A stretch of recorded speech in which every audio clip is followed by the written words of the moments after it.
Here's a question that might stop you in your tracks. Did you know guns can fire underwater? That's right. No, this isn't some Hollywood sci-fi flick. It's absolutely real. Guns designed for air can actually discharge while submerged. But how can something built to work under normal atmospheric conditions perform in the aquatic world? Let's dive in, literally and figuratively, into one of the most mind-boggling realities about firearms. The concept of underwater firearms is often tucked away in the little-known realm of military curiosities. The idea that a gun would not require air to fire its rounds defies intuition, doesn't it? After all, most of us associate combustion, the explosive force of firing a bullet, with air. However, what many don't understand is the science behind it. Most modern ammunition is designed with its own oxidizer built right into the propellant. In other words, the bullet itself doesn't rely on external oxygen to ignite. Incredible, isn't it? This means underwater firing is less about combustion and more about how water affects performance. Where air pressure balances the shot in normal conditions, underwater creates immense resistance. Normally, this would drastically affect accuracy, speed, and range, but not in every case. Take, for instance, the groundbreaking Soviet APS underwater rifle, designed in the 1970s. This underwater marvel could fire specially crafted darts instead of traditional bullets and was created to arm Soviet Navy divers. Its range and power were specifically tuned for combat environments beneath the waves. By using long, skinny, flechette-like projectiles, the APS could mitigate water's resistive drag, making it a highly effective underwater weapon. You see, in underwater combat, conventional ballistics simply don't cut it, literally. Imagine trying to fire a bullet through a wall of molasses. That's what normal bullets encounter underwater. The APS's tailor-made design proved it could adapt where others failed. But is this just a piece of ancient history? Not quite. Fast forward to the modern day, underwater firearm tech is still evolving.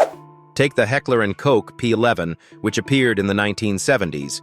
This highly classified German weapon upped the ante with a 5-round cartridge system.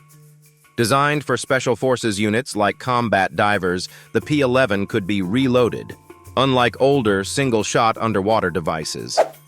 It worked like a little missile system, each round self-contained and launched with precision, even in the dense world beneath the waves. But here's where it gets even more fascinating. Modern-day engineering constantly grapples with water's density working against them. Some innovators are experimenting with magnetic rail technology to overcome these obstacles.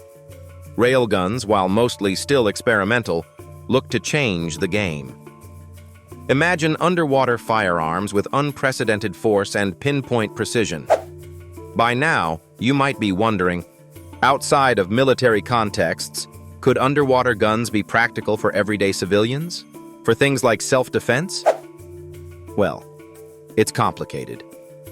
An underwater gun may be cool tech, but it faces limitations.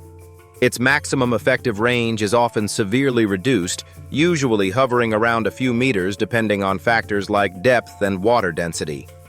Beyond military or scientific scenarios, there just isn't widespread demand for such weapons for divers, law enforcement, or the fishing industry. Still, the story of underwater firearms doesn't stop there. Movies continue to glorify the image of heroes firing precisely underwater. Iconic scenes show spectacular bullet trails rippling through ocean currents. And while visuals like that are exaggerated, they're rooted in the very real science that these weapons exist. In the end, underwater guns remind us how firearms are not just tools of war or defense. They're also tools of innovation, pushing the limits of engineering, materials science, and creativity itself.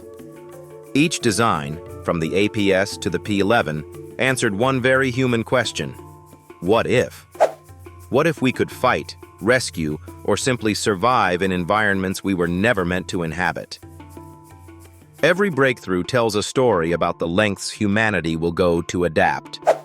So, the next time you find yourself marveling at fictional underwater gunfights, remember this: Somewhere in the depths of our oceans, the line between science fiction and science fact has already been blurred. And that's a reality as thrilling as it is unexpected.